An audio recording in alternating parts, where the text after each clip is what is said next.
Welcome, Professor Howell, to my PowerPoint presentation about Overcooked.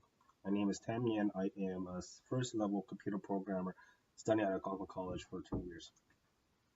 Here I will be reviewing and inspecting about the game called Overcooked, where it's a couch cooperative multiplayer game. The game is played as ideally more for multiplayer, but it does have a single-player feature, and it has the feature where team versus team, so it can be quite competitive. It can be played on many platforms, local or online, such as PlayStation 4, Xbox One, Nintendo Switch, or PC.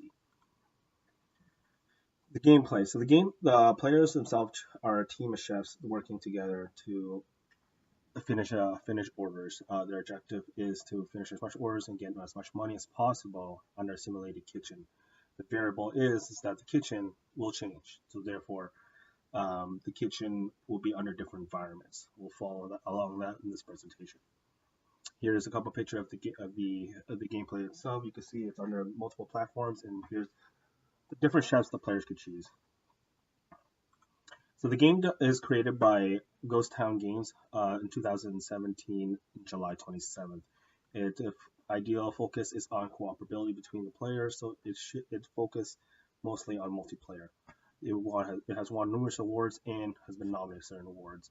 It was awarded 2017 British BAFTA Awards, 2017 Golden Joystick Awards. It's nominated for 2017 Family Game and 2017 Multiplayer, which will be following that on the criteria and standards of those nominations. So our criteria and standard for the game. It's a simulation game. Does it really simulate a kitchen? Can player can understand what a kitchen is playing this game? Second, multiplayer. Does it focus on the co-op aspect? Is it better played under a single player aspect or played as a multiplayer? Thirdly, the game's meant to be supposed to be family friendly. Since it's nominated as 2017 Family Game, is it family friendly? We'll figure that out. And the best way to figure that out is to play the game itself, checking the gameplay, and seeing the reviews of other players. Here we can get to see what the game looks like, just at a glance. You can see the flow. Does it simulate the kitchen? So we're falling off if it doesn't simulate the kitchen.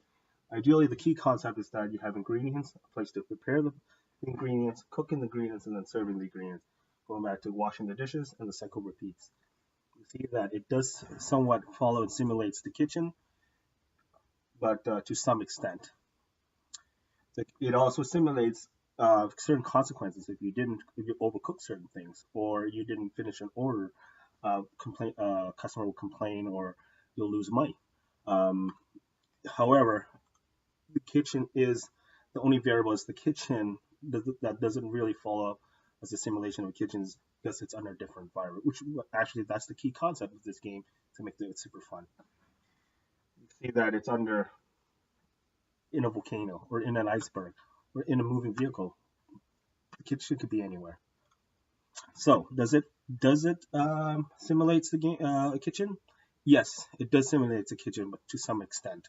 The extent is that the kitchen isn't ideally supposed to be in an iceberg or a volcano, even on running trucks. But it does follow the key concepts, has ingredients, and make the game super fun because of the different variables it has. So, second, is it cooperative? Well, we can see here the game purposely adds distortion in the game. If it adds distortion, players it makes the game super long and therefore making the filling of the order slower. Ideally, the game forces players to play together, making it go from A to B a lot easier, skipping the distortion. It contains many tasks so players can follow the tasks and they can delegate all the tasks. And yes, the result is it's definitely a co-op game, making this game very difficult to play alone. It's ideally better to play cooperatively in a group setting. Is it family friendly? Well, just looking at the picture alone, we can see that the graphics are very cartoony. The controls are actually very simple. There's only about 4 buttons, therefore making the game very quick, making the game very easy to learn. Kids can be able to play it. Conclusion: it does follow all three concepts, where it simulates a kitchen to some extent.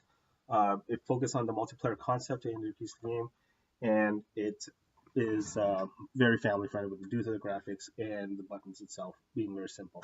Thank you, Professor Howard. I hope you enjoyed the presentation.